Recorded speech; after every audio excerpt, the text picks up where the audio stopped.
తెలంగాణ ఛత్తీస్గఢ్ సరిహద్దుల్లో భద్రతా బలగాలు చేపట్టిన ఆపరేషన్ కగార్ కొనసాగుతుంది. నిన్న బలగాలు మావోయిస్టుల కీలక ప్రాంతాలను స్వాధీనం చేసుకున్నారు. మావోయిస్టులు కేంద్రంగా ఉన్న కర్రెగుట్టలో 2 కొండలను భద్రతా బలగాలు తమ ఆధీనంలోకి తెచ్చుకున్నాయి.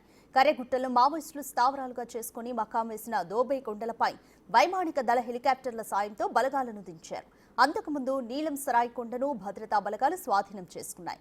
కర్రెగుట్టల్లో మరో ప్రధానమైన 3వ కొండ వైపు బలగాలు చేరుకునేందుకు వ్యూహాత్మక అడుగులు వేస్తున్నాయి.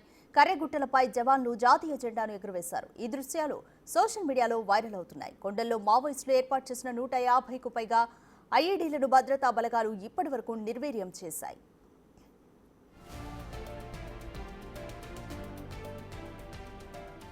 భద్రతా బలగాలు దూసుకుపోతున్నా మావోయిస్టుల జాడ మాత్రం గుర్తించలేకపోయారు. మావోయిస్టు పార్టీ PLGA-1 బెటాలియన్ కీలక నేత హిడ్మా, తెలంగాణ రాష్ట్ర కమిటీ ఇన్ఛార్జ్ బడే చొక్కారావు అలియాస్ దామోదర్ బృందం ఇక్కడ పాగా వేశారనే సమాచారంతో బలగాలు ఆ ఆపరేషన్ను మొదలుపెట్టాయి.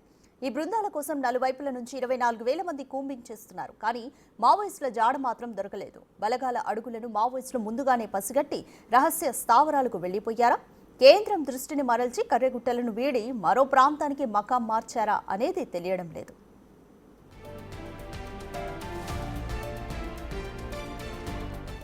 బలగాల దూకుడు పెరుగుతున్న కొద్దీ ఆపరేషన్ కర్రెగుట్ట ఆపరేషన్ను నిలిపివేసి శాంతి చర్చలు జరపాలని అన్ని వర్గాల నుంచి ప్రభుత్వానికి విజ్ఞప్తులు వస్తున్నాయి. కానీ శాంతి చర్చలు ఉండబోవంటూ ఛత్తీస్గఢ్ హోంమంత్రి విజయ్ శర్మ ప్రకటన చేశారు.